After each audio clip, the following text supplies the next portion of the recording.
अस्सलामु अलैकुम वरहमतुल्लाहि वबरकातुहू। बिस्मिल्लाहिर्रहमानिर्रहीम। आप देख रही हैं इस्लामी वज़ाइफ और दुआएं। जैसे कि नाम से भी और इस चैनल को देखने वालों को भी पता है कि इस चैनल पर आपको वज़ाइफ बताए जाते हैं ताकि आपके मसाइल हल हो सकें, और दुआएं बताई जाती हैं ताकि आप उनको पढ़ें, आपको सवाब मिले और आप अपने बच्चों को भी सिखाएं। और जहां जहां वो दुआएं पढ़ना जरूरी है वहां पर आप वो पढ़ सकें। अल्लाह पाक हम सब को अपने हिफ्ज़ अमान में रखे और हम सबको इन वज़ाइफ पर अमल करने की तौफीक अता फरमाए। और जब हम दुआएं पढ़ें तो हमारे काम में बरकत हो और हम सबको इन दुआओं पर अमल की तौफीक भी मिले। आमीन। आज हम एक और वजीफे के साथ आपकी खिदमत में हाजिर हुए हैं।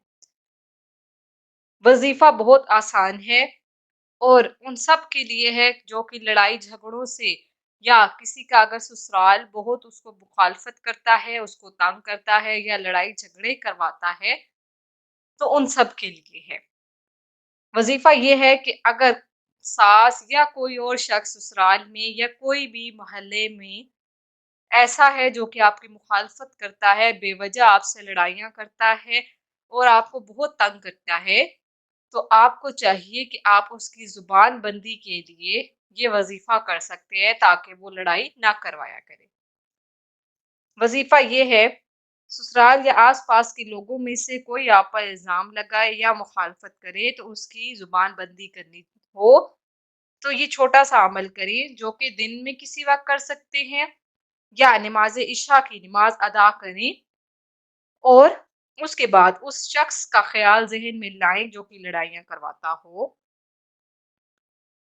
फिर आपने ये जो कलिमात हैं ये पढ़ने हैं।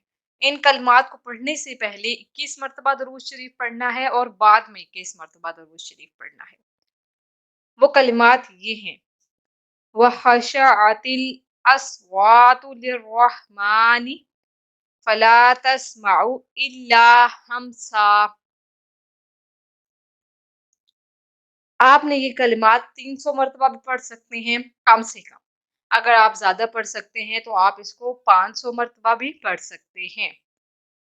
और अगर बहुत ज्यादा मसला खराब हो जाए तो 1100 मरतबा भी पढ़ सकते हैं।